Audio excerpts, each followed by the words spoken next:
Welcome to News Today with Universal Parks News Today. I'm Eric Morton, and here's the news for February 18th, 2021. By the way, this is what happens when you pay for your haircut with Core Bucks.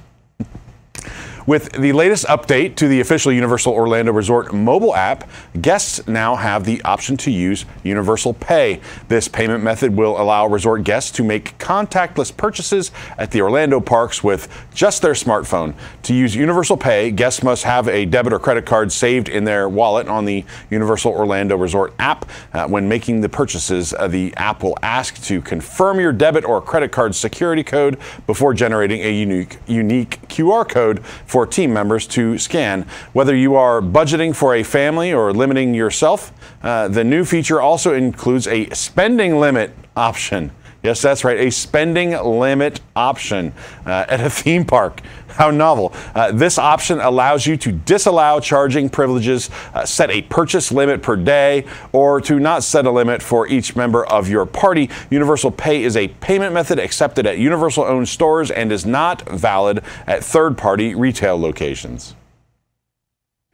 In 2020, Florida tourism has fallen to its lowest number of visitors in 10 years due to the COVID-19 pandemic, with only about 86.714 million tourists. It sounds like a lot. It's actually down. Visitations had been growing steadily in the past decade from the 80.879 million tourists who visited Florida in 2009 and 82.315 million tourists in 2010. Florida has had at least 100 million visitors per year since 2015. In 2019, there were 131.42 million visitors, putting 2020 at a 34% drop from the previous year. In their posting of the visitor estimates, Visit Florida did note that due to the unprecedented nature of the COVID-19 pandemic and the impact it has had on the data used to produce visitor estimates, the numbers provided below are likely to face larger than normal revisions as new data become available. Visit Florida President and CEO Danny Young said the estimated 20.625 million travelers in the fourth quarter exceeded expectations. Many of Florida's top origin markets were under stricter travel restrictions in Q4 than the previous quarter, but thanks to our advertising in the Southeast, visitation from those states remains strong. Young said in a statement, Visit Florida's marketing has been integral to Florida's economic recovery and will continue to propel our tourism industry forward in 2021. Theme parks and resorts such as Walt Disney World and Universal Orlando Resort are a huge draw for Florida tourists, especially in Central Florida. Mardi Gras 2021 International Flavors of Carnival is in full swing at Universal Studios Florida, and we stopped by the Tribute store to try several of the new themed treats, starting off with the Mardi Gras vanilla cake with cinnamon swirl for $4.99. You get a slice of cake presented beautifully with 2 layers featuring swirled Mardi Gras colors and frosting in between. Purple icing coats and a mini macaron tops it off. We next tried the salted caramel praline sandwich. It's 2 exquisite praline cookies sandwiched together with a thick layer of salted caramel nestled in the middle and then dipped in chocolate. The sandwich also cost $4.99. We went on to try the glittering moon pie. 2 shortbread cookies are filled with a marshmallow buttercream center and dipped in a bright blue mirror glaze. This treat will cost you $5.49. We gave the vegan brownie skull a try as well. For $5.49, you'll get a skull-shaped vegan brownie decorated with purple, yellow, and green icing. Last but not least, we got our hands on the elegantly decorated masquerade cookie. For $3.49, you get a large cookie topped with sweet yellow frosting, chocolate candies, and a smaller cookie shaped like a Mardi Gras mask. All of these treats can be found at the Tribute store, but you can head over to our site to read our thoughts about them.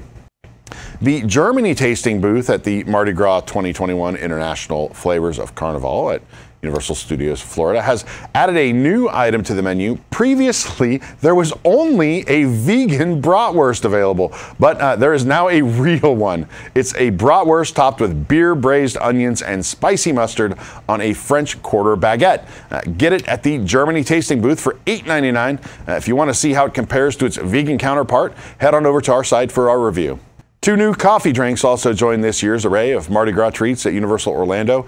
The Bourbon Street Coffee is an alcoholic coffee beverage, and the Vieux Carré, Vieux Carré, you can correct me in the comments, coffee is the non-alcoholic option. The alcoholic version of the drink is made of Jack Daniel's whiskey, cold brew coffee, king cake syrup, and lemon juice. The non-alcoholic version of the coffee beverage is the exact same, just without the whiskey. The coffee drinks are served alongside beignets at a New Orleans booth next to Brazil and Colombia, right next to Gramercy Park. If you want to give these drinks a try, it'll run you $7 for the Bourbon Street Coffee and $4 for the Vieux Carré coffee. Since reopening at Universal Studios Florida after the COVID-19 closure, team members at Studio Suites have been getting bulk candy on behalf of guests instead of allowing the guests to pick it up themselves. The candy store now has introduced a new machine allowing guests to put on gloves and pick out their own candy. The glove machine, along with some hand sanitizer and candy bags, is on a shelf next to the bulk candy wall. To put the glove on without touching anything, guests move their hand over a pink machine. A sensor then detects your hand and then turns on a fan that inflates the glove. Once inflated, you can put your hand inside the glove and then lift it out. After putting on gloves, guests can grab their candy bag and start filling it up with the scoops at each candy bin. Watch our video here on this channel and see the glove machine in action. On February 12th, a small fire erupted at Popeye and Bluto's Bilge Rat barges at Islands of Adventure. The attraction is currently under refurbishment, so no guests would have been in the area. We did hear a lot of shouting, though, probably from workers, maybe some team members in the area. That afternoon, we learned more details regarding the fire. The fire was quickly extinguished. When a unit from the fire department arrived to the scene, the fire was already out. There were no injuries, per the spokesperson. The fire was caused by construction workers' error. Thankfully, neither the construction worker nor anyone else was injured. A couple weeks ago, the velociraptors looming over the entrance to Jurassic World Velocicoaster at Islands of Adventure were revealed. Thanks to BioReconstruct on Twitter, we now have a look at the entrance illuminated by torches at night. The torches are on either side of the attraction's marquee beneath each velociraptor. When Jurassic World Velocicoaster opens this summer, this is sure to be a dramatic sight for guests entering the ride queue. As we anticipate the grand opening of Jurassic World Velocicoaster at Islands of Adventure, the park continues to add theming elements to the surrounding areas, including landscaping. Neil Diebold, who is lovingly referenced as the tree guy at Universal Orlando Resort, recently shared with Discover Universal blog what it's like to creatively introduce the plant life to Jurassic Park.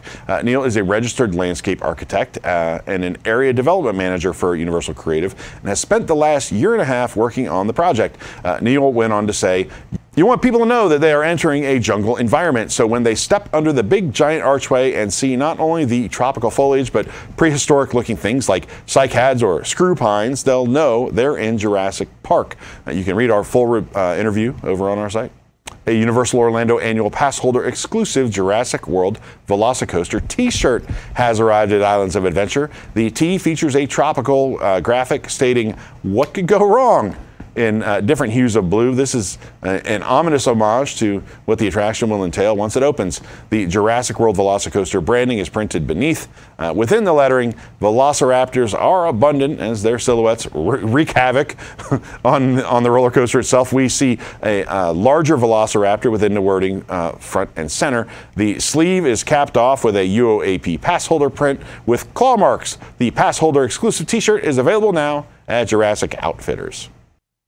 When you think of a place like Mythos Restaurant, grilled cheese doesn't usually come to mind unless you're in the know of the best meals at Universal Orlando.